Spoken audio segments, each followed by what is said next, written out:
স্বাধীনতার ৫৩ বছর পরও বুদ্ধিজীবী হত্যাকাণ্ডের প্রকৃত রহস্য উদ্ঘাটন করা যায়নি, তবে এখনও প্রকৃত হত্যাকারীদের চিহ্নিত করার সুযোগ আছে বলে মন্তব্য করেছেন বাংলাদেশ জামায়াতে ইসলামীর সেক্রেটারি অধ্যাপক মিয়া গোলাম পরোয়ার।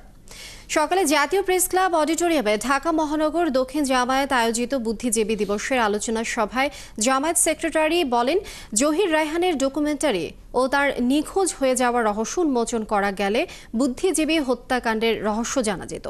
পাকিস্তানিদের আত্মসমর্পণের প্রস্তুতির সময় দেশকে পদানত করতে একটি গোষ্ঠী বুদ্ধিজীবীদের হত্যা করেছে বলেও জানান তিনি। স্বাধীনতার ৫৩ বছর পরও ভারত বাংলাদেশের বিশ্বস্ত বন্ধুর পরিচয় দিতে পারেনি উল্লেখ করে তিনি বলেন, পাকিস্তানের কাছে পরাজয়ের প্রতিশোধ নিতেই বাংলাদেশের মুক্তিযুদ্ধকে সুযোগ হিসেবে নিয়েছিল ভারত। ভারতীয় আধিপত্যবাদ প্রতিষ্ঠা করতে জামায়াত নেতৃবৃন্দকে ফাঁসি দিয়ে হত্যা করা হয়েছে বলেও মন্তব্য করেন অধ্যাপক মিয়া গোলাম পরোয়ার।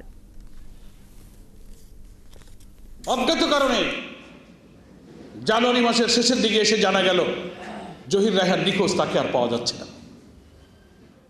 আজও বাংলাদেশের সুচিন্তিত রাজনীতি যারা করেন, রাজনীতির উপরে, মুক্তিযুদ্ধের উপরে, বুদ্ধিজীবী হত্যার উপরে যারা গবেষক, যারা বোদ্ধা রাজনীতিবিদ, তাদের কাছে এই রহস্যটি আজও অনাবিষ্কৃত।